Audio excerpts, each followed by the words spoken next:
Hi friends, welcome to RK tutorial. ఇండియాలోనే largest learning platform అయినటువంటి అన్అకాడమీలో ఈరోజు సమ్మర్ స్పెషల్ బంపర్ ఆఫర్ అయితే ఈరోజు స్టార్ట్ కావడం జరిగిందండి. సో ఏపీపీఎస్సీ కానీ టీఎస్పీఎస్సీ కానీ లాంగ్ టర్మ్ కోచింగ్ ఎవరైనా తీసుకోవాలనుకుంటే ఈరోజు చాలా అంటే 27 నుంచి 28 వరకు అండి ఈ ఆఫర్ అయితే ఉంది. సో 12 నెలలు కనుక అంటే 1 ఇయర్ కోర్స్ కనుక మీరు తీసుకుంటే 2 మంత్స్ ఫ్రీగా వస్తుందండి. 12+2 అంటే 14 మంత్స్ మనకు ప్రిపరేషన్కి అయితే అవకాశము ఉంటుందండి. పర్ఫెక్ట్ క్లాసెస్ ఉంటాయి. టాప్ మోస్ట్ ఎడ్యుకేటర్స్ అయితే మనకి ఇక్కడ అవైలబుల్గా ఉండడం జరుగుతుంది.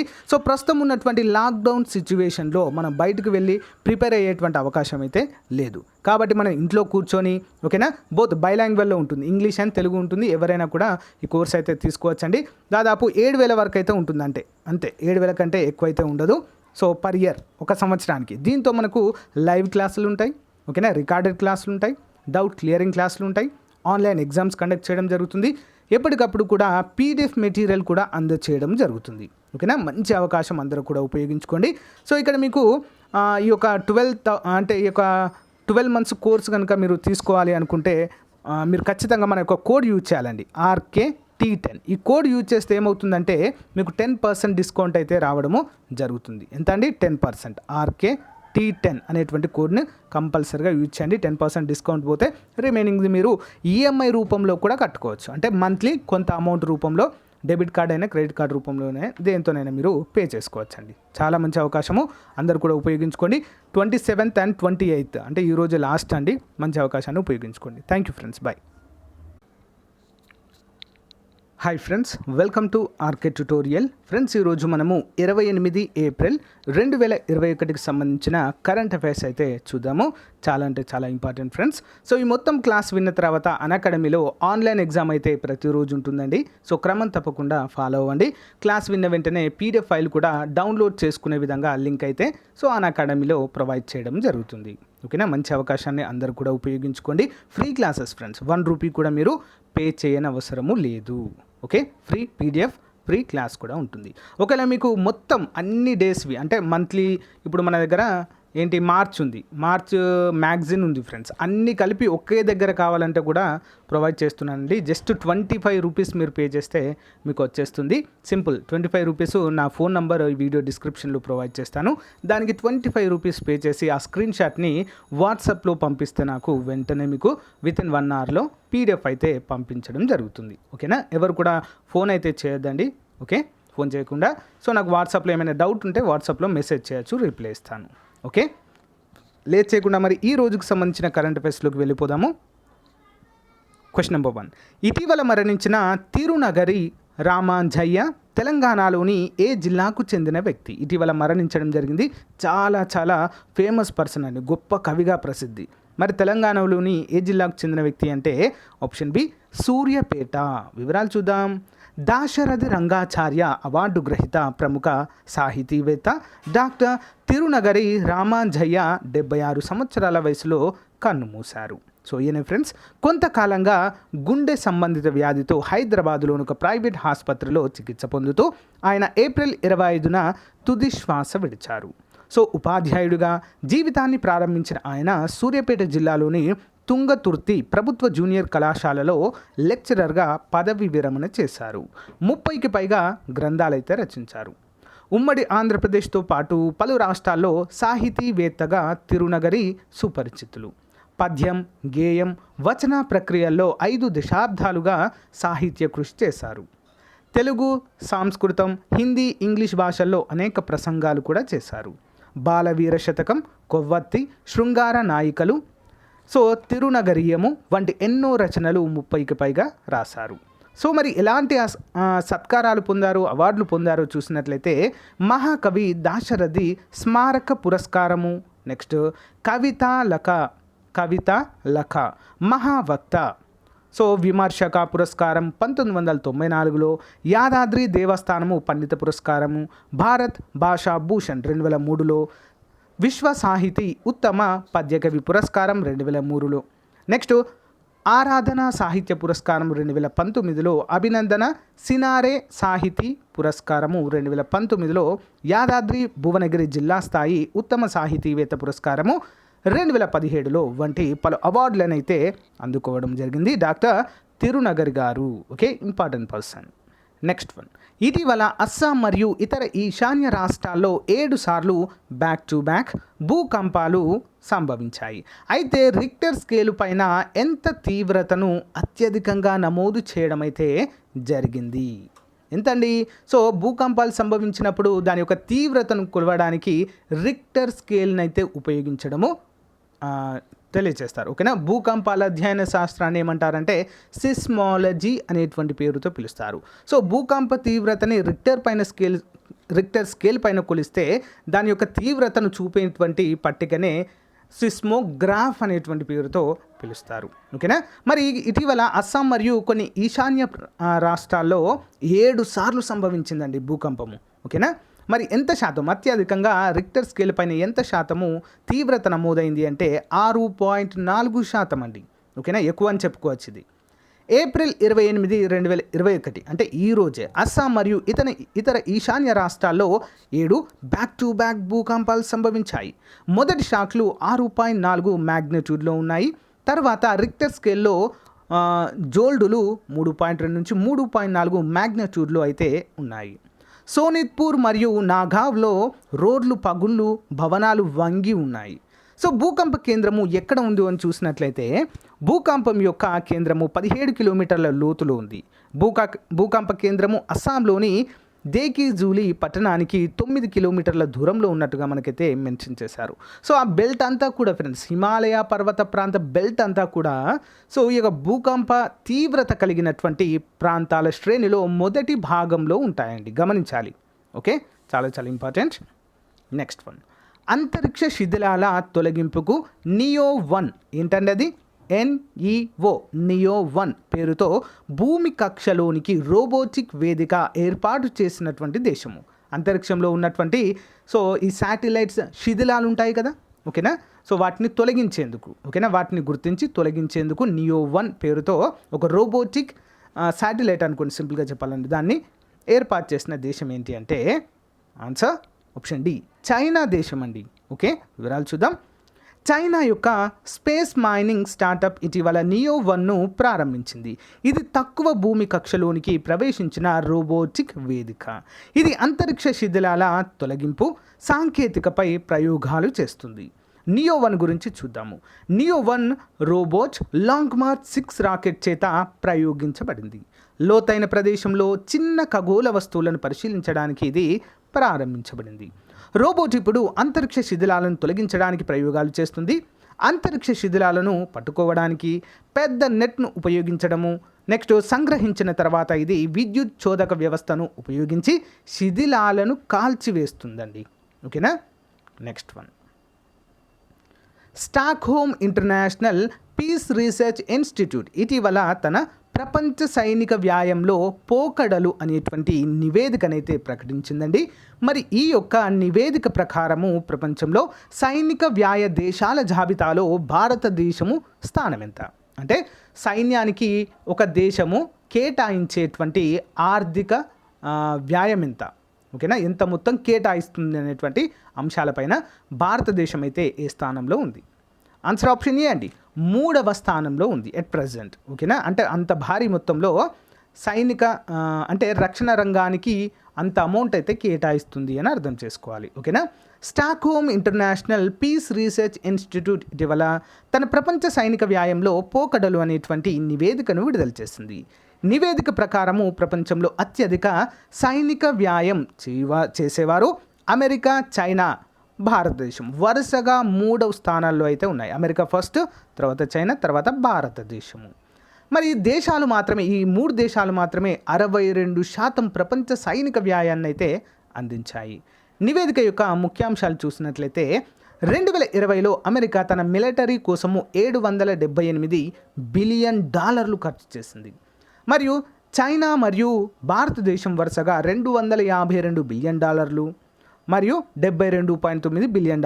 చైనా 252, భారతదేశం $72.9 బిలియన్ అయితే ఖర్చు చేశాయి. భారతదేశం యొక్క సైనిక వ్యాయము 2.1% మరియు చైనా యొక్క ఖర్చు 1.9% ఈ యొక్క 2020 సంవత్సరానికి గాను ఎక్కువగా కేటాయించడం అయితే జరిగింది. మరి యుఎస్ సైనిక వ్యయము 4.4% మేర పెరిగిందండి. ఓకే, ప్రపంచవ్యాప్తంగా సైనిక వ్యయము 2019తో పోలిస్తే $1981 బిలియన్ పెరిగింది. ఇది 2.6% లెక్క తీసుకోవచ్చు. మరోవైపు అంతర్జాతీయ ద్రవ్యనిధి ప్రకారము ప్రపంచ జీడిపి 4.4%కి తగ్గినట్లుగా తెలుస్తుంది. ఓకే, నెక్స్ట్ వన్, అత్యంత ఆధునికమైన హెలికాప్టర్లలో ఉపయోగించే సింగిల్ క్రిస్టల్ బ్లేడ్ టెక్నాలజీ ఏంటంటే అది సింగిల్ క్రిస్టల్ బ్లేడ్ టెక్నాలజీ రూపొందించిన భారతదేశ సంస్థ ఏది? ఇంపార్టెంట్ క్వశ్చన్ అండి. సో కేవలం ఇది 2-3 దేశాల్లో మాత్రమే ఉందండి. ఇప్పుడు ఆ దేశాల సరసన భారతదేశం కూడా ఈ యొక్క అత్యాధునిక టెక్నాలజీని అయితే రూపొందించింది. Single crystal blade technology. మరేంటండి అది? ఏ సంస్థ రూపొందించింది అంటే ఆప్షన్ ఏ అండి, రక్షణ పరిశోధన సంస్థ అండి దీన్ని అభివృద్ధి చేసింది. సో ఇక్కడ ఏంటి, ఏ కాదు, డిఆర్డిఓ, బి. ఓకే, నేను ఎడిట్ చేస్తాను, నో ప్రాబ్లం. డిఆర్డిఓ వివరాలు చూద్దాం. రక్షణ పరిశోధన మరియు అభివృద్ధి సంస్థ ఇటీవల సింగిల్ క్రిస్టల్ బ్లేడ్ టెక్నాలజీని అభివృద్ధి చేసింది. సో ఇటువంటి 60 బ్లేడ్లను సంస్థ హిందుస్థాన్ ఏరోనాటిక్స్ లిమిటెడ్కు పంపిణీ చేసింది డిఆర్డిఓ రూపొందించి. ప్రపంచంలో చాలా కొద్ది దేశాలు ఈ సాంకేతికతను కలిగి ఉన్నాయి. అవి యునైటెడ్ కింగ్డమ్, అమెరికా, రష్యా మరియు ఫ్రాన్స్లు మాత్రమే కలిగి ఉన్నాయి. ఇప్పుడు ఈ దేశాల సరసన భారతదేశం కూడా నిలిచింది. మరి సింగిల్ క్రిస్టల్ బ్లేడ్ అంటే ఏంటి, అసలు దీని యొక్క ఉపయోగం ఏంటి చూద్దాం. తీవ్రమైన పరిస్థితులలో పనిచేయడానికి హెలికాప్టర్లకు శక్తివంతమైన మరియు కాంపాక్ట్ ఏరో ఇంజన్లు అవసరము. దీనిని సాధించడానికి సింగిల్ క్రిస్టల్ బ్లేడ్లు అనేవి అవసరం. బ్లేడ్స్ అంటే ఏంటండి, రెక్కలండి, దానిపైన ఉంటాయి కదా, సో గిరగిరా అని తిరుగుతాయి చూడు పైన, సో వాటినే బ్లేడ్స్ అంటారు. సో మరి అది అత్యాధునిక అంటే వివిధ వాతావరణాలలో కూడా ఏం చేయాలి, ప్రయాణించేలా ఉండాలి. కాబట్టి కొన్ని చల్లటి వాతావరణంలో ఇవి వర్క్ చేయడానికి చాలా శక్తివంతమైనటువంటి ఈ యొక్క సింగిల్ క్రిస్టల్ బ్లేడ్స్ అండి. ఓకేనా, గమనించాలి. మరి సింగిల్ క్రిస్టల్ బ్లేడ్స్ నికెల్ ఆధారిత సూపర్ విమానాలతో తయారు చేయబడ్డాయి. ఈ మిశ్రమాలు అధిక ఉష్ణోగ్రతను తట్టుకోగల సామర్థ్యాన్ని కలిగి ఉంటాయి. ఓకేనా, అధిక ఉష్ణోగ్రతను, అధిక చలిని కూడా అండి. ఓకేనా, మరి ఈ టెక్నాలజీని హెలికాప్టర్లలో ఉపయోగిస్తారు. యుద్ధ హెలికాప్టర్లలో వీటిని ఉపయోగించడం అయితే జరుగుతుంది. నెక్స్ట్ వన్ చూద్దాం. భారతదేశ మొట్టమొదటి సౌర అంతరిక్ష మిషన్ ఆదిత్య L1 కోసము కమ్యూనిటీ సేవా కేంద్రము ఎక్కడ ఏర్పాటు చేయడం జరిగింది? ఓకేనా, సో సౌర అంతరిక్ష యాత్ర పేరేంటి? ఆదిత్య L1 అనేటువంటి పేరు అయితే పెట్టడం జరిగింది. మరి ఈ యొక్క ఉపగ్రహాన్ని ప్రయోగించినప్పుడు, ఈ మిషన్ని సక్సెస్ఫుల్గా చేసినప్పుడు దాని నుంచి డేటాను అయితే స్వీకరించాలి. మనం ఊరికే ప్రయోగించి వదిలేస్తామా? సో దాని పద్ధతి చేసుకుంటుందని అది ఎలాంటి విషయాలనైతే సంగ్రహించిందో వాటన్నిటిని కూడా భూమిపైన ఉన్నటువంటి కేంద్రానికి పంపించాలి కదా. అలా శాటిలైట్ ఆదిత్య L1 అనేటువంటి మిషన్ పంపించేటువంటి డేటాను సేకరించడానికి భూమిపైన ఏర్పాటు చేసేటువంటి సేవా కేంద్రం అండి. దాన్ని మనము కమ్యూనిటీ సేవా కేంద్రం అంటాము. మరి ఎక్కడ ఏర్పాటు చేయన్నారు దీన్ని? ఆన్సర్ ఆప్షన్ సి అండి, ఉత్తరాఖండ్. చూద్దాం. భారతదేశం యొక్క మొట్టమొదటి అంకితమైన సౌర అంతరిక్ష మిషన్లో కమ్యూనిటీ సేవా కేంద్రం ఏర్పాటు చేయబడింది. కేంద్రాన్ని ALISC అంటారు. ఓకేనా, ALISC అనేది Aditya L1 support cell. Aditya L1 support cell అండి దీని యొక్క ఫుల్ ఫామ్. ఓకే, మరి దీనిని ఉత్తరాఖండ్లోని హాల్ద్వానీలోని యారిస్ సంస్థ లేదా వారైతే అక్కడైతే ఏర్పాటు చేస్తున్నట్లుగా తెలుస్తుంది. యారిస్ అంటే కూడా చూద్దాం మనము. ఇది ఇస్రో మరియు యారిస్ సంయుక్త ప్రయత్నము. ISRO Indian Space Research Organisation మరియు యారిస్ అంటే Aryabhatta Research Institute for Observational Sciences. ఓకేనా, ఉత్తరాఖండ్లో ఉంది. ఈ మిషన్ నుండి మొత్తం డేటాను ఒకే ఇంటర్ఫేస్ క్రిందకు తెస్తుంది. అలాగే డేటా విశ్లేషణపై ALISC ఆవర్తన శిక్షణను ఏర్పాటు చేస్తుంది. ఇది తరచూ ఈ వర్క్ షాప్లను కూడా నిర్వహిస్తుంది.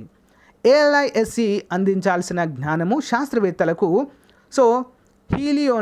హీలియోస్పియర్లోని లక్షణాలను సూర్యుని ఉపరితలంతో అనుసంధానం చేయడానికి ఇది సహాయపడుతుంది. Okay, important question.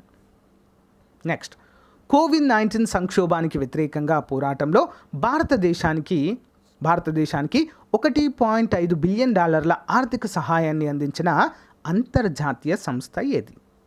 Answer option C అండి. ఏంటది? ఆసియా అభివృద్ధి బ్యాంక్. ఓకేనా, ఏడీబీ అంటాం, ఆసియన్ డెవలప్మెంట్ బ్యాంక్. దీని యొక్క ప్రధాన కార్యాలయం ఎక్కడ ఉందండి? ఫిలిప్పీన్స్ మనీలాలో ఉంది. ఓకే, కోవిడ్-19 సంక్షోభానికి వ్యతిరేకంగా పోరాడడానికి ఆసియా అభివృద్ధి బ్యాంక్ భారతదేశానికి $1.5 బిలియన్ ఆర్థిక సహాయాన్ని అందించింది. ఇది ఇటీవల విడుదల చేసిన ఏడీబీ యొక్క 2020 వార్షిక నివేదిక ప్రకారము మహమ్మారి కోసము బ్యాంక్ కేటాయించిన ఆర్థిక సహాయంలో ఇదొక భాగం ఫ్రెండ్స్. ఓకేనా, ఆ భాగం నుంచే మనకు ఆర్థిక సహాయం చేయడం జరిగింది. నివేదిక యొక్క ముఖ్య ఫలితాలు చూసినట్లయితే 2020లో ఆసియా మరియు పసిఫిక్ ప్రాంతాల కోసము ఆసియా అభివృద్ధి బ్యాంక్ $31.6 బిలియన్ కేటాయించింది. ఓకేనా, ఇది ఆకుపచ్చ మరియు స్థిరమైన హరిత పునరుద్ధరణకు తోడ్పడుతుంది. ఓకేనా, అలాగే దీర్ఘకాలిక అభివృద్ధి ప్రాజెక్టులపై దృష్టి పెట్టింది. 2020లో ఆసియా అభివృద్ధి బ్యాంక్ కోవిడ్-19 మహమ్మారి కోసము $16.1 బిలియన్ కేటాయించింది. ఇది బ్యాంకు చేసిన మొత్తం ఆర్థిక సహాయంలో సగానికి పైగా ఉన్నట్లుగా తెలుస్తుంది. నెక్స్ట్, $16.2 బిలియన్ $2.9 బిలియన్ ప్రైవేట్ రంగానికి సంబంధించిన ఉన్నట్లుగా మనకైతే మెన్షన్ చేశారు. Next one, reserve Bank of India ద్వారా ఇటీవల ఆపరేటింగ్ లైసెన్స్ పొందిన స్మాల్ ఫైనాన్స్ బ్యాంక్ ఏది? ఓకేనా, సో కొత్త బ్యాంక్ అని అర్థము, లైసెన్స్ పొందినటువంటి బ్యాంక్. సరైన సమాధానము ఆప్షన్, సో ఇక్కడ ఇవ్వలేదా, ఆన్సర్ వచ్చేసి ఆప్షన్ డి అండి, శివాలిక్ స్మాల్ ఫైనాన్స్ బ్యాంక్. ఏంటండి? Shivalik small finance bank. Option D is the right answer. యూపీకి చెందిన Shivalik small finance bank limited 2021 April 26 నుంచి చిన్న ఫైనాన్స్ బ్యాంక్ కార్యకలాపాలు అయితే ప్రారంభించింది. శివాలిక్ మెర్కంటైల్ కోఆపరేటివ్ బ్యాంక్ మొదటి పట్టణ సహకార బ్యాంకు అని గుర్తుంచుకోవాలి. భారతదేశంలో స్మాల్ ఫైనాన్స్ బ్యాంక్ పనిచేయడానికి ఆర్బీఐ నుంచి లైసెన్స్ పొందడాన్ని మనమైతే ఇక్కడ చూడవచ్చు. Okay, next one, whereabouts. Okay, whereabouts పేరుతో నూతన నవలని విడుదల చేసిన ప్రముఖ అమెరికన్ రచయిత ఎవరు? అంటే భారత సంతతి వారే కానీ అమెరికాలో సెటిల్ అయి అమెరికా పౌరసత్వం పొందినటువంటి వారుగా చెప్పుకోవచ్చు. ఎవరండి మరి వారు? రచయిత పేరేంటి అంటే option A, Jhumpa Lahari. Okay, చాలా చాలా ఫేమస్ అండి, చాలా ఫేమస్ రచయిత. వివరాలు చూద్దాం. ప్రఖ్యాత అమెరికన్ రచయిత జుంపా లహరి తన కొత్త నవల వేర్ అబౌట్స్ పేరుతో విడుదల చేశారు. ఈ పుస్తకము ఇటాలియన్ నవల ఇయాస్ డోమి ట్రోవ్ యొక్క ఆంగ్ల అనువాదము. దీనిని రచయిత జుంపా లహరి స్వయంగా రాసి 2018లో ప్రచురించారు. ఈ నవలని రచయిత స్వయంగా ఆంగ్లంలోనికి అయితే అనువదించడం జరిగింది. ఈ పుస్తకము 45 ఏళ్లకు పైగా పేరు లేని మహిళా కథానాయకుడి గురించి, ఆమె తన జీవితాన్ని, ముందు వెనక జీవితాన్ని, అంటే తన జీవితంలో ఉన్నటువంటి ఎత్తు పల్లాలను, ఒడిదుడుకులకు సంబంధించినటువంటి అంశాలు, సంబంధ బాంధవ్యాల గురించి సంక్షిప్తంగా అధ్యయనం చేస్తూ ఈ యొక్క పుస్తకం రాయడాన్ని అయితే చూడవచ్చు. ఓకే, ఇంపార్టెంట్ అండి. నెక్స్ట్ వన్, అంతర్జాతీయ రోగ నిరోధక వారంలో భాగంగా, అంటే ఇంటర్నేషనల్ డిసీజ్ ఇమ్యూనిటీ వీక్, ఇందులో భాగంగా చిన్న పిల్లలకి టీకాలు వేయించడాన్ని ప్రోత్సహించడానికి యూనిసెఫ్ గుడ్ విల్ బ్రాండ్ అంబాసిడర్గా ఇటీవల ఎవరు నియమితులు కావడం జరిగింది? ఓకేనా, యూనిసెఫ్ గుడ్ విల్ అంబాసిడర్ లేదా బ్రాండ్ అంబాసిడర్గా ఎవరు నియమితులయ్యారంటే ఆన్సర్ ఆప్షన్ బి అండి, డేవిడ్ బెక్హామ్. ప్రముఖ నటుడు అండి ఈయన. ఓకే, వివరాలు చూద్దాం. టీకాపై విశ్వాసాన్ని ప్రేరేపించడానికి మరియు ప్రపంచవ్యాప్తంగా ఉన్న తల్లిదండ్రులను తమ పిల్లలకు ప్రాణాంతక వ్యాధుల నుంచి టీకాలు వేయడానికి ప్రోత్సహించడానికి గ్లోబల్ చొరవను UNICEF goodwill brand ambassador David Beckham దీన్ని ప్రచారం చేయడానికి బ్రాండ్ అంబాసిడర్గా డేవిడ్ బెక్హామ్ని అయితే నియమించడం జరిగింది. మరి ప్రపంచ రోగ నిరోధక వారానికి ముందు విడుదల చేసిన ఒక శక్తివంతమైన వీడియో కోవిడ్-19 వల్ల రోజువారీ కార్యకలాపాలు కోల్పోవడం గురించి బెక్హామ్ మాట్లాడుతుంటారు ఈ యొక్క వీడియోలో. అంటే కుటుంబంతో ఆలింగనాలు, స్నేహితులతో సమయం గడపడం మరియు మనం ఇష్టపడే వ్యక్తులతో ఉండడం మరియు తల్లిదండ్రులు తమను తాము టీకాలు వేయమని ప్రోత్సహిస్తారు, తద్వారా వారు సురక్షితంగా ఉంటారంటూ మనకైతే మెన్షన్ చేశారు. నెక్స్ట్ వన్, ఇటీవల భారతదేశం మరియు ఏ దేశానికి మధ్య customs cooperative and mutual administrative assistance పై ఒప్పందం కుదుర్చుకోవడం జరిగింది? ఏ దేశంతో మరి? ఆన్సర్ ఆప్షన్ డి అండి, యూకే, యునైటెడ్ కింగ్డమ్తో. వివరాలు చూద్దాం. ఏప్రిల్ 28, 2021 ప్రధాని నరేంద్ర మోదీ అధ్యక్షతన కేంద్ర మంత్రివర్గము భారత ప్రభుత్వము మరియు యూకే ప్రభుత్వం మధ్య కుదుర్చుకున్న ఒప్పందాన్ని ఆమోదించింది. ఒప్పందం ఏంటి? కస్టమ్స్ విషయాలలో కస్టమ్స్ కోఆపరేటివ్ మరియు మ్యూచువల్ అడ్మినిస్ట్రేషన్ అసిస్టెన్స్పై ఒప్పందం కుదుర్చుకుంది. ఎందుకోసం మరిది? యూరోపియన్ యూనియన్ నుంచి వైదొలిగిన తర్వాత భారతదేశం మరియు యూకే అనేక వాణిజ్య సంబంధిత ఒప్పందాలపై సంతకం అయితే చేసుకోవడం జరిగింది. సో యూరోపియన్ యూనియన్ గురించి అందరికీ తెలుసు కదా. సో అందులోంచి వైదొలిగినటువంటి దేశం అండి బ్రిటన్ ఇటీవలే. మరి యూరోపియన్ యూనియన్లో మొత్తం ఎన్ని దేశాలు ఉన్నాయి ప్రస్తుతం? మీ యొక్క టాస్క్ అది, మీ యొక్క ఒక క్వశ్చన్గా చెప్పుకోవచ్చు. అందరూ కామెంట్ రూపంలో తెలియచేయండి. సో ఇంతకుముందు ఎన్ని ఉండేది, బ్రిటన్ వైదొలిగిన తర్వాత ప్రస్తుతం ఎన్ని ఉన్నాయి? ఓకే, ఆన్సర్ చేయండి. ఒప్పందం గురించి చూసినట్లయితే ఈ ఒప్పందము రెండు దేశాల కస్టమ్ విభాగానికి మధ్య మేధస్సు మరియు సమాచారాన్ని పంచుకోవడానికి చట్టపరమైన చట్టాన్ని అందిస్తుంది. కస్టమ్ చట్టాలు కట్టుబడి ఉన్నాయో లేదో నిర్ధారించడానికి సహాయపడుతుంది. కస్టమ్ నేరాల నివారణకు మరియు దర్యాప్తులో కూడా ఇది సహాయపడుతుంది. Okay, next one. Indian premier లీగ్లో అత్యంత చిన్న వయసులో 1000 పరుగులు సాధించి రికార్డు సృష్టించిన ఆటగాడు ఎవరు? ఐపీఎల్లో. ఓకేనా, ఎవరండి మరి? ఆప్షన్ బి అండి, రిషబ్ పంత్. ఓకే, వివరాలు చూద్దాం. ఇండియన్ ప్రీమియర్ లీగ్లో ఢిల్లీ క్యాపిటల్స్ ఓపెనర్ పృథ్వీ షా అరుదైన ఘనత సాధించారు.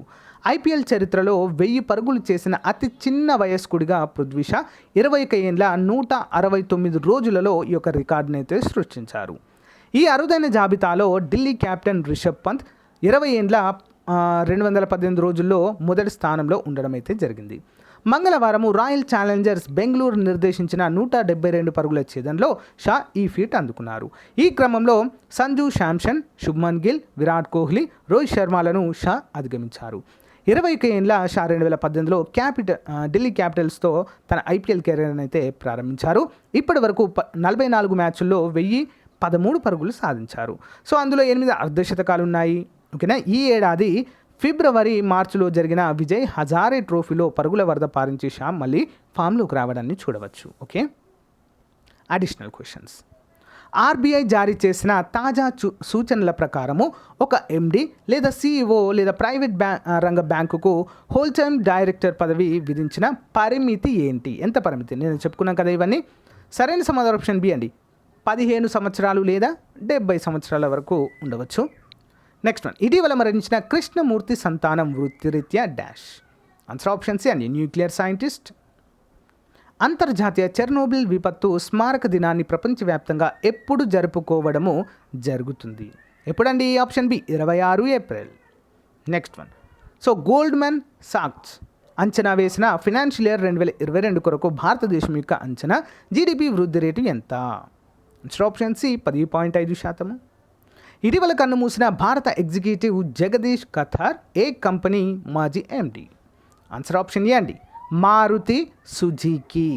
ఓకేనా, నెక్స్ట్ వన్. ప్రపంచ మేధో సంపత్తి దినోత్సవంను ఎప్పుడు జరుపుకోవడం జరుగుతుంది? ఆన్సర్ ఆప్షన్ సి అండి, 26 ఏప్రిల్. ఓకే, నెక్స్ట్ వన్ చూద్దాం. ఇటీవల కన్నుమూసిన అరుణ్ చౌదరి ఈ సంస్థలో మాజీ చీఫ్గా ఉన్నారు.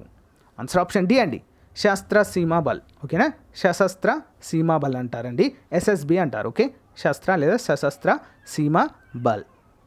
Next one. 93వ అకాడమీ అవార్డులు లేదా ఆస్కార్ 2021లో ఉత్తమ చిత్రం అవార్డును గెలుచుకున్న చిత్రం ఏది అంటే ఆప్షన్ సి అండి, నోమడ్ల్యాండ్. Next one. ఇటీవల కన్నుమూసిన మోహన్ ఎం శాంతన గౌడర్ వృత్తి ఏంటి అంటే ఆప్షన్ డి, న్యాయవాది అండి. Okay, next. ఆర్బీఐ ప్రైవేట్ బ్యాంకుల్లో ఎండి లేదా సిఇఓ మరియు డబ్ల్యూటీడీలకు నిర్ణయించిన అత్యధిక కాల పరిమితి ఎంత అంటే ఆప్షన్ డి అండి, 70 సంవత్సరాలు. Okay, next. Daily GK questions MCQs చూద్దాము. మానవ శరీరంలో ఎన్ని ఎముకలు ఉంటాయి? ప్రీవియస్ క్వశ్చన్స్ ఉన్నాయండి, ఈరోజు గమనించాలి. మానవ శరీరంలో మొత్తం ఎన్ని ఎముకలు ఉన్నాయంటే ఆప్షన్ 3 అండి, 206 ఎముకలు ఉన్నాయండి. సో అందరికీ కూడా అంతే ఉంటాయి. చిన్నపిల్లలు మాత్రము 300కు పైగా ఉంటాయి. చిన్నపిల్లలు పెరుగుతున్న కొలది కొన్ని ఎముకలన్నీ కూడా జాయింట్ అయ్యి సో అవి ఒకటిగా మారితే 300 నుంచి 206 వరకు అయితే ఎముకలు అవుతాయి. సో అందరికీ కూడా అంతే ఉంటాయి. సో లేదా మీరు ఎవరితోనైనా గొడవ పెట్టుకుంటే ఆ ఎముకలు ఏమైనా ఇరిగిపోతే ఎవరైతే ఏం చేయలేరు వాటికి. ఓకేనా, అప్పుడు ఒకటి కౌంట్ తగ్గుతుంది. Okay, just kidding. Next one. మానవ శరీరంలో అతి కఠినమైనటువంటి భాగం ఏది? మానవ శరీరంలో అతి కఠినమైన భాగం ఏది? ఏంటండి అది? ఎనామిల్ అండి. ఓకేనా? సో ఈ యొక్క దంతాల పైన ఉండేటువంటి పింగాణి పొరనే ఎనామిల్ అంటారు. ఓకేనా? ఏఎస్పోలో వచ్చిందండి 2008లో క్వశ్చన్ ఇది. నెక్స్ట్ వన్, చెవుల్లోని మొత్తం ఎముకల సంఖ్య ఎంత? చెవుల్లోని ఎముకలు ఉంటాయండి చెవుల్లో, దాన్నే ఏమంటాము? కర్ణాంతరాస్తి అంటారండి. ఎముకలాగా ఉండదు కానీ చాలా సున్నితంగా ఉంటుందండి. కర్ణాంతరాస్తి అనేటువంటి పేరుతో కూడా పిలుస్తారు దాన్ని. చిన్న ఎముకలు, సున్నితమైన ఎముకలు అవి. ఎన్ని ఉంటాయండి మొత్తము? ఆప్షన్ 3 6 ఉంటాయండి. అంటే 2 చెవుల్లో కలిపి, ఒక దాంట్లోనే కాదు, ఈ చెవిలో 3, ఈ చెవిలో 3 ఉంటాయి, గమనించాలి. నెక్స్ట్ వన్, దంతక్షయాన్ని అరికట్టడానికి నీటి సరఫరాలో కలిపే రసాయన పదార్థం ఏంటి? గ్రూప్ 2 2000 సంవత్సరంలో అడగడం జరిగిందండి. మరేంటి అంటే ఆప్షన్ 2 ఫ్లోరైడ్ అండి. ఓకేనా? Fluoride is the right answer. Next one, పాలలోని చక్కెరని ఏమంటారు? పాలలోని చక్కెర ఏంటండి అది? ఆప్షన్ 4 లాక్టోజ్ అంటారు. లాక్టోజ్. సో ఫ్రక్టోజ్ అంటే ఇదేమిటి? తేనెలోని చక్కెర అండి ఇది. ఓకేనా? ఫ్రూట్ షుగర్ అంటాం దీన్ని. ఓకే. సుక్రోజ్ అంటే చెరుకులోని చక్కెర, గమనించాలి. గ్లూకోజ్ అంటే రక్తంలో ఉండేటువంటి చక్కెరను గ్లూకోజ్ అనే పేరుతో పిలుస్తాము. నెక్స్ట్ వన్, పాలు అంటే ఏంటి? పాలంటే ఏంటి? ఏంటండి పాలంటే? పాల ప్యాకెట్లోని పాలే కదా, రైట్. సో పాలంటే ఏంటి అంటే ఆప్షన్ 2 అండి, కొవ్వు విస్తరించి ఉన్న నీరు, ఎమల్షన్ అనేటువంటి పేరుతో పిలుస్తాం కదా. కొవ్వు అనేది యాక్చువల్గా ఒకటి మీకు ఇంట్రెస్టింగ్ ఫ్యాక్ట్ చెప్పాలండి. కొవ్వు అనేది నీటిలో కరగదండి, గమనించాలి. కొవ్వు అనేది నీటిలో ఎట్టి పరిస్థితుల్లో కరగదు, కానీ ఇందులో కొవ్వు విస్తరించి ఉంటుందండి. ఓకేనా? మనం దీన్ని ఏమంటాం? పాలను ఏమంటామంటే అవి నీరే కానీ కొవ్వు విస్తరించి ఉన్నటువంటి నీరుగా పిలుస్తాం దాన్ని. ఓకేనా? ఇంపార్టెంట్. ఫర్ ఎగ్జాంపుల్ మనకు విటమిన్స్ కూడా ఉన్నాయి కదా, నీటిలో కరిగేటివి, కొవ్వులో కరిగేటివి అనే విటమిన్స్ ఉన్నాయి కదా. అంటే కొవ్వులో కరిగే వేరే ఉంటాయి మళ్ళీ అవి. ఓకేనా? నీటిలో కరిగేవి వేరే ఉంటాయి. ఈ కొవ్వు అనేది అంటే దానిలోనికి కరిగించుకునేటువంటి పదార్థాలు, సో ఆయిల్ లాంటివి ఉంటాయి, కానీ నీరు అందులో కరగదు కదా. సో కాబట్టి ఇలా అర్థం చేసుకోవాలి. Important question. పాలలో కొవ్వు శాతము ఏ సమయంలో తగ్గుతుంది? పాలలో కొవ్వు శాతము ఏ కాలంలో? మరి ఆప్షన్ 2 వేసవి కాలంలో తక్కువగా ఉంటుంది. ఓకే. ఆవు పాలు పసుపు రంగులో ఉండడానికి గల కారణం ఏంటి? ఆన్సర్ ఆప్షన్ 3 అండి, రైబోఫ్లవిన్ అనేటువంటిదే ముఖ్యమైన కారణంగా చెప్పుకోవచ్చు. నెక్స్ట్ వన్, కండరాలకు వచ్చే క్యాన్సర్ని ఏమంటారు? సో సార్కోమా అంటారు. సార్కోమా అనేటువంటి పేరుతో పిలుస్తారు. నేత్రదానంలో దాత తన కంటిలోని ఏ భాగాన్ని దానం చేయడం జరుగుతుంది? ఆన్సర్ ఆప్షన్ 1 అండి, కార్నియా. ఏంటది? కార్నియాని దానం చేయడాన్ని మనమైతే చూడవచ్చు. ఓకేనా? సో ఫ్రెండ్స్, ఇంతటితో ఈ రోజుకు సంబంధించిన కరెంట్ అఫైర్స్ అయితే కంప్లీట్ చేయడం జరిగింది. ఒకసారి క్విక్ రివ్యూ కూడా చూద్దాము.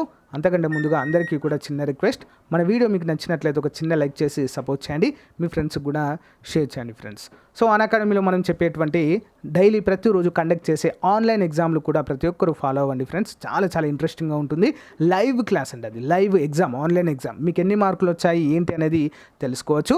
క్లాస్ అయిపోయిన వెంటనే మీరు PDF కూడా డౌన్లోడ్ చేసుకోవచ్చు. ఓకేనా? లైవ్ ఎగ్జామ్స్కి అందరూ కూడా రండి ఫ్రెండ్స్. లింక్ వీడియో డిస్క్రిప్షన్లోనే ప్రొవైడ్ చేస్తాను. ఓకేనా? లేట్ చేయకుండా వివరాలకు వెళ్దాం. ఇటీవల మరణించిన తిరునగరి రామాంజయ్య తెలంగాణలోని ఏ జిల్లాకు చెందిన వ్యక్తి అంటే సూర్యాపేట. నెక్స్ట్ వన్, ఇటీవల అస్సాం మరియు ఇతర ఈశాన్య రాష్ట్రాల్లో 7 సార్లు బ్యాక్ టు బ్యాక్ భూకంపాలు అయితే సంభవించాయి. అయితే రిక్టర్ స్కేల్ పైన ఎంత తీవ్రత అత్యధికంగా నమోదైంది అంటే 6.4. నెక్స్ట్ వన్ చూద్దాం. అంతరిక్ష శిథిలాల తొలగింపుకు NEO-1 పేరుతో భూమి కక్షలోనికి రోబోటిక్ వేదిక ఏర్పాటు చేసిన దేశం ఏంటి అంటే చైనా అండి. Okay, China. Next one, Stockholm International Peace Research Institute ఇటీవల తన ప్రపంచ సైనిక వ్యాయామం పోకడలు అనేటువంటి నివేదిక విడుదల చేసిందండి. మరి ప్రపంచంలో సైనిక వ్యాయ దేశాల జాబితాలో భారతదేశ స్థానం ఎంత అంటే 3వ స్థానము. ఫస్ట్ అమెరికా, తర్వాత చైనా, భారతదేశం 3వ స్థానము. నెక్స్ట్ వన్ చూద్దాం.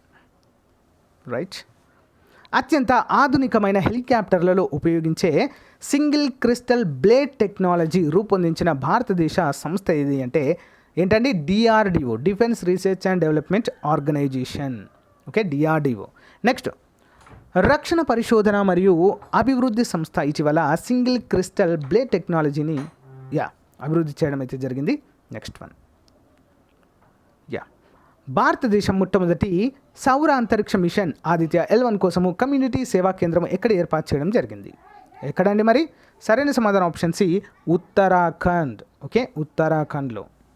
నెక్స్ట్ వన్, కోవిడ్-19 సంక్షోభానికి వ్యతిరేకంగా పోరాటంలో భారతదేశానికి $1.5 బిలియన్ ఆర్థిక సహాయాన్ని అందించిన అంతర్జాతీయ సంస్థ ఏది అంటే ఆన్సర్ ఆప్షన్ సి అండి, ఆసియా అభివృద్ధి బ్యాంక్. ఓకే, నెక్స్ట్ వన్ చూద్దాం. రిజర్వ్ బ్యాంక్ ఆఫ్ ఇండియా ద్వారా ఇటీవల ఆపరేటింగ్ లైసెన్స్ పొందిన స్మాల్ ఫైనాన్స్ బ్యాంక్ ఏంటంటే అది Shivalik small finance bank. Option D is the right answer. Next one చూద్దాం. వేర్ అబౌట్స్ పేరుతో నూతన నవలని విడుదల చేసిన ప్రముఖ అమెరికన్ రచయిత ఎవరంటే జుంపా లహరి. భారత సంతతి మహిళనే, అమెరికాలో పౌరసత్వం పొందినటువంటి వారు. అంతర్జాతీయ రోగ నిరోధక వారంలో భాగంగా చిన్నపిల్లలకి టీకాలు వేయించడాన్ని ప్రోత్సహించడానికి యూనిసెఫ్ గుడ్ విల్ అంబాసిడర్గా ఎవరు నియమితులయ్యారు? సరైన సమాధానం David Beckham. Option B is the right answer. Next one చూద్దాం. ఇటీవల భారతదేశం మరియు ఏ దేశానికి మధ్య custom cooperation and mutual administration అసిస్టెన్స్పై ఒప్పందం కుదిరింది అంటే United Kingdom, UK. Next one చూద్దాం. ఇండియన్ ప్రీమియర్ లీగ్లో అత్యంత చిన్న వయసులో 1000 పరుగులు సాధించి రికార్డు సృష్టించిన ఆటగాడు ఎవరంటే ఆప్షన్ బి అండి, రిషబ్ పంత్. ఓకే, రిషబ్ పంత్.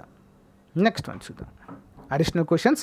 ఆర్బీఐ జారీ చేసిన తాజా సూచనల ప్రకారము ఒక ఎండి లేదా సిఇఓ లేదా ప్రైవేట్ రంగ బ్యాంకుకు హోల్ టైమ్ డైరెక్టర్ పదవి కాలం విధించిన కాలపరిమితి ఎంత అంటే 15 years, 15 సంవత్సరాలు. ఇటీవల మరణించిన కృష్ణమూర్తి సంతానం వృత్తి రీత్యా డాష్. Answer nuclear scientist. అంతరిక్ష చెర్నోబిల్ విపత్తు దినోత్సవాన్ని, జ్ఞాపక దినోత్సవాన్ని ప్రపంచవ్యాప్తంగా ఎప్పుడు నిర్వహిస్తారంటే 26 ఏప్రిల్. సో గోల్డ్మన్ సాక్స్ అంచనా వేసినట్లుగా ఆర్థిక సంవత్సరం 2022 ఆర్థిక సంవత్సరం కొరకు భారతదేశం యొక్క అంచనా జీడిపి వృద్ధి రేటు ఎంత అంటే ఆన్సర్ ఆప్షన్ సి అండి, 10.5%. ఇటీవల కన్నుమూసిన భారత ఎగ్జిక్యూటివ్ జగదీష్ ఖతార్ ఏ కంపెనీకి మాజీ ఎండీగా పనిచేశారంటే ఆప్షన్ ఏ మారుతి సుజుకి. ప్రపంచ మేధో సంపత్తి దినోత్సవం ఏ రోజున జరుపుకుంటారు? Answer 26 April. Next one. ఇటీవల కన్నుమూసిన అరుణ్ చౌదరి ఈ సంస్థలలో మాజీ చీఫ్ దేనికండి మరి? ఆప్షన్ డి షహస్తా సీమాబల్గా ఎస్ఎస్బిగా మనమైతే చెప్పుకోవచ్చు. Next one.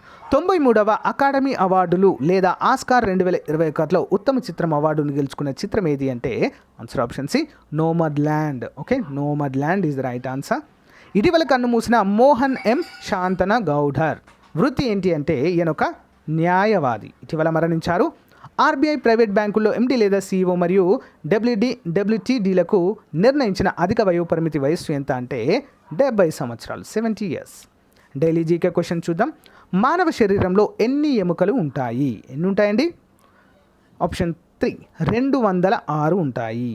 Okay, next. మానవ శరీరంలో అతి కఠిన భాగం ఏంటి అంటే ఎనామెల్. ఓకే, ఎనామెల్ పింగా అని అంటాము.